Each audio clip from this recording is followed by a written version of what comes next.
Here's your Storm Track 7 forecast.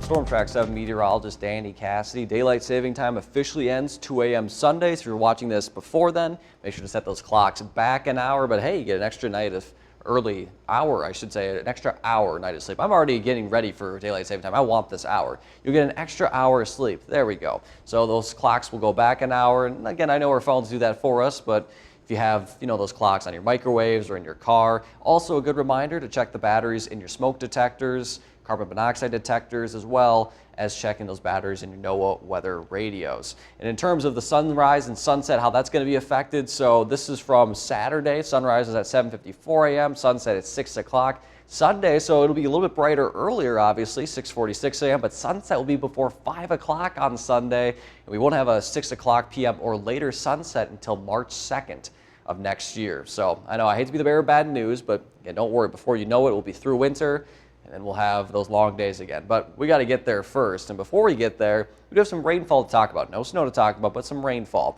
So as we go through the overnight hours, I think especially by about midnight, we're going to see widespread rain chances. Here's 10 o'clock, pretty widespread. Not expecting really a whole lot of storms, isolated storms, and nothing severe. But we could see pockets of moderate to heavy rainfall at times. This will continue through the overnight hours. Here's 7 a.m. Sunday.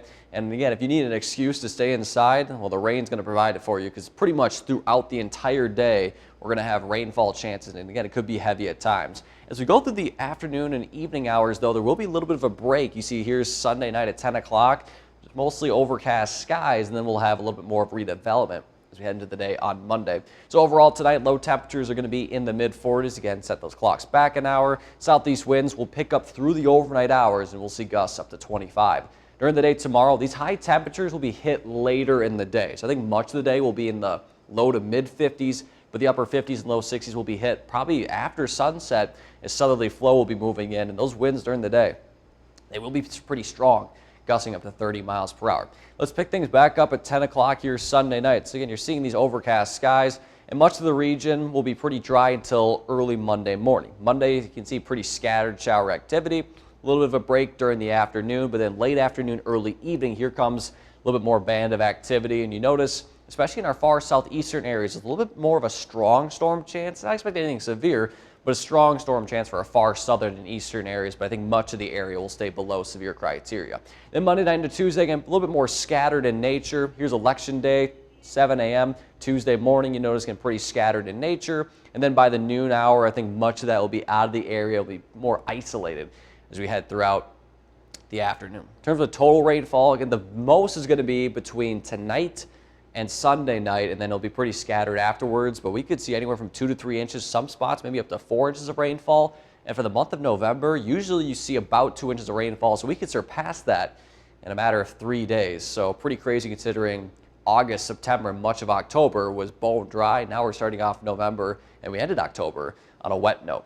Your city-by-city forecast for Waterloo, Dubuque, Cedar Rapids, and Iowa City. So Monday, we'll have warmer air move in. Could see some areas hit the 70s. Tuesday, during the day, a cold front will be sweeping through. Western areas will be a little bit cooler than our eastern areas.